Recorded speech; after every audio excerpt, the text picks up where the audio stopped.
আসসালামু আলাইকুম।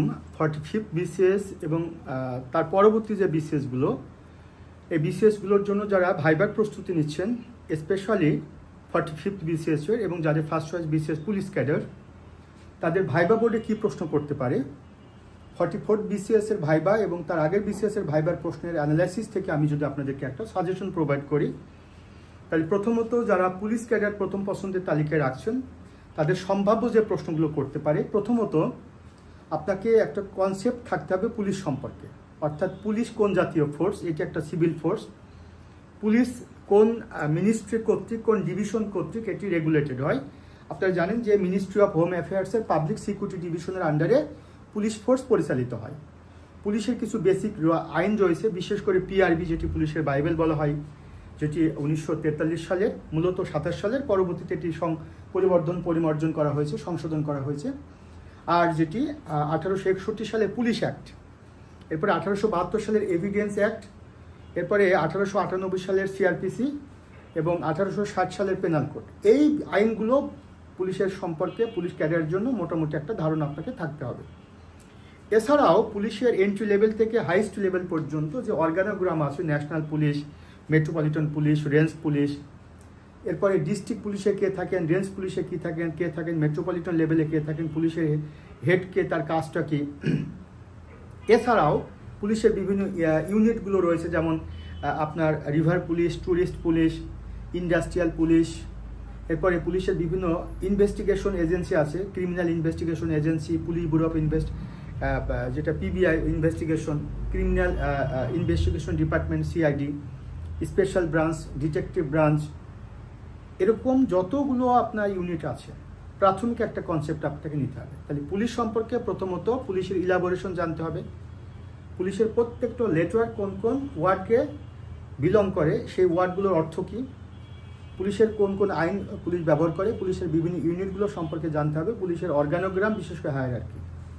এছাড়াও পুলিশ সম্পর্কে আপনাকে যেটা একেবারেই মৌলিক প্রশ্ন, যেটা আমি ভাইবা সাজেশন করেছি, আমি লিখিয়ে দিয়েছি, দেখেন, police act, police regulations, Bengal PRB, Interpol, পুলিশের বিভিন্ন ডিটেকটিভ ব্রাঞ্চ, গোয়েন্দা সংস্থা, CrPC, penal code, bit policing 54, cognizable offence এবং নন কগনিজেবল অফেন্স, ওয়ারেন্ট কি, এরপরে অ্যারেস্ট কি, পুলিশের নতুন মনোগ্রাম সম্পর্কে, পুলিশের বিভিন্ন অবদান মুক্তিযুদ্ধে দেশে বিদেশে, এএসপির কাজ কি, এএসপির কাজ কি, আইজিপির কাজ কি, 144 কি, এক্সট্রা জুডিশিয়াল কিলিং কি, জিডি এবং এফআইআর এর মধ্যে ডিফারেন্স কি, পুলিশের বাইবেল কোনটি কেন বলা হয়, পুলিশ স্টেট কি, পুলিশের ক্ষমতা কি, মডেল থানা, কোতোয়ালি থানার মধ্যে ডিফারেন্স কি, range police, district police, circle police, থানা পুলিশ, ফাঁড়ি পুলিশ, এগুলোর মধ্যে ডিফারেন্স কি। এরপরে দেখেন আরও অনেক বিষয় আছে, পুলিশ কোন কোন আইনের দ্বারা চলে, পুলিশের অ্যাডমিনিস্ট্রেটিভ রিজিয়নগুলো কী কী আছে, তারপরে আপনার এই যে সিআরপিসির কত ধারায় পুলিশ আসামি জবানবন্দি রেকর্ড করেন, সিআরপিসির কত ধারায় ম্যাজিস্ট্রেট আসামি জবানবন্দি রেকর্ড করেন, তারপরে সান্ধ্য আইন যেটা কারফিউ, তারপরে আরও অনেক কিছু প্রশ্ন আছে। পুলিশের ক্ষমতা বলতে কি বুঝেন, পুলিশ কিভাবে শাস্তি পেতে পারে, পুলিশের দায়িত্ব কি, সবসময় পুলিশ দায়িত্বপ্রাপ্ত থাকেন কিনা, পুলিশের বিভিন্ন যে ইউনিটগুলো আছে, বিশেষ করে পুলিশের একটি এলিট ফোর্স আছে, র্যাব ফোর্সের সম্পর্কে আপনাকে জিজ্ঞাসা করতে পারে। এরপরে আরও কিছু প্রশ্ন আছে যেগুলো অ্যানালাইটিক্যাল টাইপের প্রশ্ন, যেমন পুলিশে আসলে আপনি পুলিশের চাকরির কি ভ্যালু অ্যাড করবেন, পুলিশ সম্পর্কে সমাজে কিছু নেতিবাচক ধারণা রয়েছে, এগুলো আপনি কিভাবে ওভারকাম করবেন, পুলিশের কাজের চ্যালেঞ্জগুলো কি কি, পুলিশ আসলে কি কাজ করে, পুলিশ আসলে জনগণকে কি ধরনের সেবা দেয়, তারপরে পুলিশ প্রশাসনের বিরাজমান সমস্যাগুলো কি কি, পুলিশ প্রশাসনের দুর্নীতির কারণগুলো কি কি, পুলিশ বাহিনীকে আধুনিকায়ন করবার জন্য কি কি উদ্যোগ নেওয়া দরকার, পুলিশের ভাবমূর্তি সম্পর্কে বলেন, পুলিশের প্রতি জনগণের নেতিবাচক মনোভাবের কারণ কি, তারপরে একজন উত্তম পুলিশ অফিসারের কি কি গুণাবলী থাকা দরকার, পুলিশ আসতে চাচ্ছেন ক্ষমতার প্রয়োগের জন্য, তারপরে পেশাগত দায়িত্ব পালনকারী পুলিশকে কি কি চ্যালেঞ্জ ফেস করতে হয়। মনে করেন আপনাকে আমরা পুলিশে নিলাম, এখন বলেন পুলিশে চাকরি পেলে দেশের জন্য আপনি বিশেষ কি করবেন যা অন্যরা করছে না। এরপরে আরও কিছু প্রশ্ন আছে, আপনাকে আমরা কেন পুলিশে নেব, পুলিশ ক্যাডারে চাকরি পেলে আপনার কাজ কি হবে, পুলিশ ক্যাডারে চাকরি পেলে দেশে আপনার কি কাজ হবে, পুলিশ ক্যাডারে চাকরি পেলে শান্তি মিশনে, ইউনাইটেড নেশনস পিস কিপিং মিশনে আপনি কি ভূমিকা পালন করবেন। এছাড়া দেখেন অসংখ্য প্রশ্ন আমি সাজেশন আকারে তৈরি করেছি।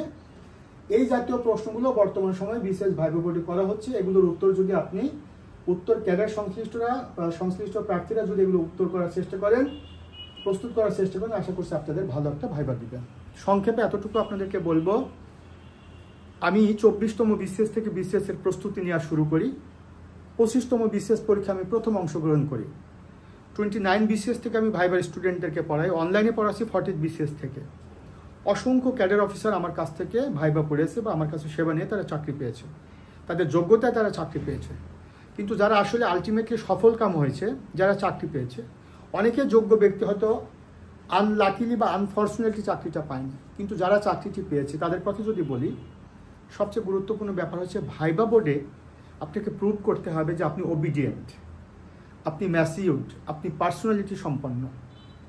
আপনার ওপরে সিভিল সার্ভিসের যে অর্পিত যে গুরু দায়িত্ব আপনার উপর অর্পিত হবে, সেটি নেবার জন্য আপনি যথেষ্ট মানসিকভাবে প্রস্তুত। আবেগী যারা, তাদেরকে আসলে ভাইবা বোর্ড পছন্দ করে না, আপনাকে প্র্যাকটিক্যাল হতে হবে।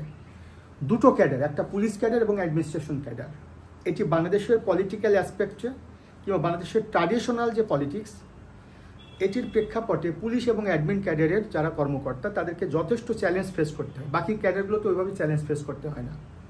সে কারণে পুলিশ ক্যাডারের একজন কর্মকর্তা হিসাবে আপনার অবশ্যই ফিজিক্যালি ফিটনেসটা ভাইবা বোর্ড দেখে, আপনার স্মার্টনেসটা দেখে, কারণ ইউনাইটেড নেশনস পিস কিপিং মিশনে আপনি পার্টিসিপেট করবেন, অনেক গুরুত্বপূর্ণ দায়িত্ব আপনি পালন করবেন, এসএসএফে আপনি দায়িত্ব পালন করবেন, র্যাব ফোর্সেসে আপনি দায়িত্ব পালন করবেন, আরও ডেপুটেশনে বিভিন্ন জায়গায় দায়িত্ব পালন করবেন। কাজেই এই গুণাবলীগুলো আপনার মধ্যে আছে কিনা পুলিশ ক্যাডারের কর্মকর্তা হিসাবে, সেই বিষয়গুলো বোর্ড দেখেন।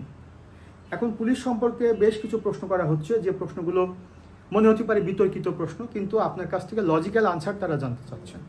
তো যেভাবে আমি আপনাদেরকে সাজেশনগুলো প্রোভাইড করলাম, খুব অল্প সময়ের মধ্যে আরও অসংখ্য প্রশ্ন আছে পুলিশ নিয়ে, অসংখ্য প্রশ্ন আছে। যে দেখেন সব পুলিশ নিয়ে, এই যে পুলিশ নিয়ে অসংখ্য প্রশ্ন আছে, সেগুলোর উত্তর আছে।